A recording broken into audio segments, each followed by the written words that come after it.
Hello viewers, welcome to Vicky movie view. இன்னைக்கு நம்ம பார்க்க போற படம் ஃப்ராங்கென்ஸ்டைன். படத்தோட கதையை பத்தி தான் பார்க்க போறோம். இந்த படத்தோட கதையை பத்தி பார்க்கறதுக்கு முன்னாடி இந்த படத்தை இயக்கின டைரக்டர் யாரு தெரியுமா? அவரு தான் கிலர்மோ டெல் டேரோ அப்படிங்கிற ஒரு மெக்சிகன் டைரக்டர். அதாவது உலகத்துல இருக்கிற ஒவ்வொரு டைரக்டருக்கும் ஒரு தனி ஸ்டைல் இருக்கும். அதே மாதிரி இவரோட ஸ்டைல் என்னன்னா, அதாவது அந்த கிரீச்சர் படம் கிரியேட் பண்ணி டார்க் ஃபேண்டசி வந்து கொடுக்கறதுல இவரை விட்டா இந்த உலகத்துல ஆளே கிடையாது.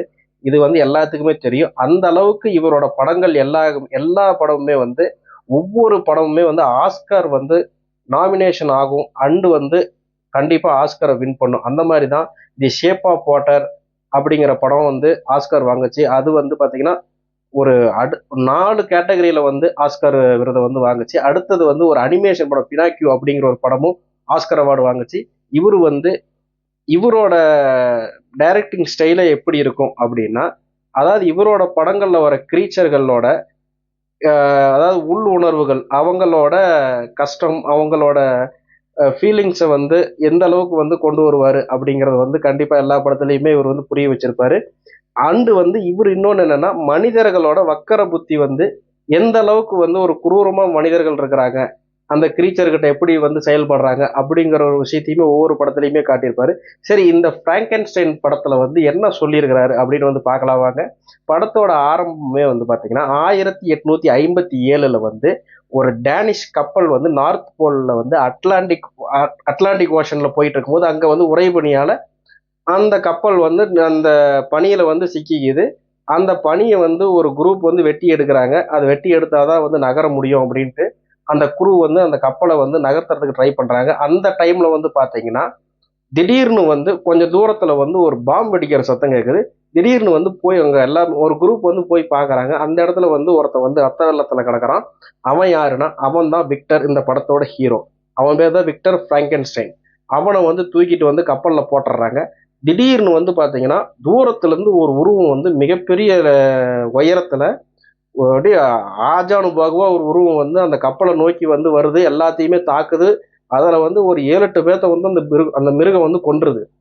அது வந்து மிருகம் யாருன்னா அதுதான் கிரீச்சர். அந்த கிரீச்சர் பத்தி நான் அப்புறம் சொல்றேன். சரி, அதுக்கப்புறம் அந்த விக்டர் அப்படிங்கிறவன் வந்து என்ன சொல்றான், அந்த கப்பலுக்குள்ள வந்து வைத்தியம் பார்த்துக்கிட்டு இருக்காங்க அந்த கேப்டன் எல்லாருமே வந்து அந்த விக்டருக்கு வந்து வைத்தியம் பார்த்துக்கிட்டு இருக்காங்க. அந்த விக்டர் வந்து என்ன சொல்றான், அது வந்து என்னைய தான் தேடி வந்திருக்கு. நீங்க வந்து என்னைய வந்து அந்த கிரீச்சர்ட்ட கொடுத்துட்டீங்கன்னா அது பாட்டுக்கு என்னை தூக்கிட்டு போயிரு, நீங்க வந்து யாருமே வந்து சாக தேவையில்ல அப்படின்னு வந்து சொல்றான். இது வந்து பாத்தீங்கன்னா படத்தோட ஃபர்ஸ்ட் ஹாஃப் வந்து பாத்தீங்கன்னா விக்டர் ஸ்டைல் அப்படின்னு விக்டரோட பாயிண்ட் ஆஃப் வியூல வந்து ஒரு கதை நகருது. அந்த விக்டர் என்ன அப்படின்னா, அந்த விக்டரோட ஆரம்ப காலம் வந்து அவங்க அப்பா வந்து ஒரு பெரிய சர்ஜனா இருப்பாரு. அவங்க அப்பாவுக்கு வந்து ஒரு பிரச்சனை. அதாவது என்னன்னா, அந்த விக்டருக்கோட அம்மா வந்து ஒரு 2வது குழந்தை வந்து பிறக்கிற டைம்ல அவங்க அம்மா வந்து இறந்துடுறாங்க. அந்த டைம்ல என்ன ஆகுதுன்னா, அந்த விக்டர் வந்து ஒரு இது என்ன பண்றான்னா, உங்களால வந்து அதாவது பாத்தீங்கன்னா நீங்க சர்ஜன் தான் பண்ண முடியும். என்னால வந்து ஒரு உயிரை வந்து செத்தவனையே நான் வந்து மீட்டு மறு உயிர் வந்து கொடுக்குற அளவுக்கு எனக்கு வந்து திறமை இருக்குதுன்ட்டு அந்த வந்து சாதிச்சும் காட்டிடுறான். அந்த உருவாக்கப்பட்ட விக்டரால உருவாக்கப்பட்ட கிரீச்சர் தான் இந்த கப்பலை வந்து தாக்க வந்த கிரீச்சர். அதனால என்னன்னா, அந்த கிரீச்சருக்கு வந்து எப்பயுமே வந்து சாகவே முடியாது அப்படிங்கிற ஒரு கண்டிஷன் ஆகி போயிடும். அதாவது ஒருத்தருக்கு வந்து இருக்கிற பிரச்சனையே வந்து என்னன்னா, செத்துட்டா பரவாயில்லன்னு தான் இருக்கும். அந்த கிரீச்சர் வந்து நான் வந்து எனக்கு சாகறதுக்கு நீதான் என்னை கண்டுபிடிச்ச, அதனால உன்னாலதான் என்ன சாகடிக்க முடியும் அப்படின்னு தான் அந்த விக்டரை வந்து அந்த கிரீச்சர் தேடி வருது. அதுதான் அந்த கப்பலை வந்து விக்டரை வந்து தாக்க வந்ததுக்கான காரணம். அதுக்கப்புறம் என்னன்னா, விக்டரோட பாயிண்ட் ஆஃப் வியூல சில விஷயங்கள் வந்து நகரும். அது வந்து என்னன்னா, அந்த காலம் கட்டம் அதாவது பாத்தீங்கன்னா 1800களில் நடக்கிற மாதிரி காட்டியிருப்பாங்க. அந்த இடத்த வந்து குல்மர டெல்டேரோ தான் அந்த அவரை விட்டா அந்த ஒரு ப்ரொடக்ஷன் டிசைன், அந்த ஒரு மேக்கப்பு, அவரோட படங்கள் எல்லாமே வந்து பாத்தீங்கன்னா அந்த அளவுக்கு ஒரு எல்லாத்துலேயுமே ஒரு பர்ஃபெக்டாகவும், அந்த காஸ்டியூம் ஆகட்டும், அந்த ப்ரொடக்ஷன் டிசைன் ஆகட்டும், அங்க இருக்கிற ஒவ்வொரு டேபிள் சேரும் முதல் கொண்டு அந்த காலத்துல எப்படி இருக்குமோ அதை வந்து அந்த அளவுக்கு ஒரு நேர்த்தியா ஒரு அட்டகாசமா வந்து கொடுத்துருப்பாங்க. ஃபர்ஸ்ட் ஹாஃப் வந்து பாத்தீங்கன்னா கொஞ்சம் ஸ்லோவா தான், அதாவது விக்டரோட பார்வையில வந்து இந்த கதை நகரும் போது கொஞ்சம் ஸ்லோவா இருக்கும். செகண்ட் ஹாஃப் வந்து பாத்தீங்கன்னா அந்த கிரீச்சர் வந்து ஒரு கதையை சொல்லும். அது கப்பல் மேல ஏறி வந்துடும், அந்த கதையை சொல்லும். அந்த கதை வந்து பாத்தீங்கன்னா நம்மள வந்து அப்படியே வந்து படத்துக்குள்ள வந்து முழுகடிச்சிடும். அந்த அளவுக்கு ஒரு சூப்பரான ஒரு கதையை வந்து டிசைன் பண்ணியிருப்பாரு நம்ம டெல்டேரோ. அவரு வந்து சொன்ன அந்த க்ரீச்சர் வந்து பட்ட கஷ்டங்கள், அதுக்கப்புறம் அது சந்திச்ச துன்பம், நான் வந்து ஏன் வந்து சாக துடிக்கிறேன் அப்படிங்கிறது வந்து அது வந்து ஒரு எக்ஸ்பிளைன் பண்ணும். அந்த அளவுக்கு ஒரு நேர்த்தியாகவும் சூப்பராகவும் வந்து, அதாவது படத்தோட எண்டிங்லாம் வரும்போது பார்த்தீங்கன்னா, இந்த படம் இன்னும் கொஞ்சம் நேரம் ஓடக்கூடாதா அப்படிங்கிற அளவுக்கு ஒரு இம்பேக்டை வந்து கிரியேட் பண்ணிருச்சுன்னு தான் சொல்லணும்.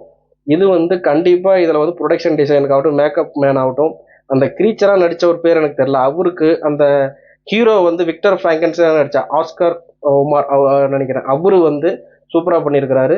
மொத்தத்துல இந்த படத்துல ஆஸ்கார் வந்து ஒளிஞ்சிக்கிட்டு இருக்கு. அது கண்டிப்பா வந்து இந்த படத்துக்கு வந்து கிடைக்கும்னு தான் நினைக்கிறேன். ஒரு சூப்பரான ஒரு படத்தை வந்து குளிர்மரோ டெல்டரோ கொடுத்துருக்கிறாரு. மொத்தம் வந்து சூப்பரா, அதாவது பாத்தீங்கன்னா இந்த கதை வந்து நடக்கக்கூடிய காலகட்டங்களை வந்து அப்படியே நம்மளை வந்து கொண்டு போய் உட்கார வச்சிருப்பாருன்னு தான் சொல்லணும்.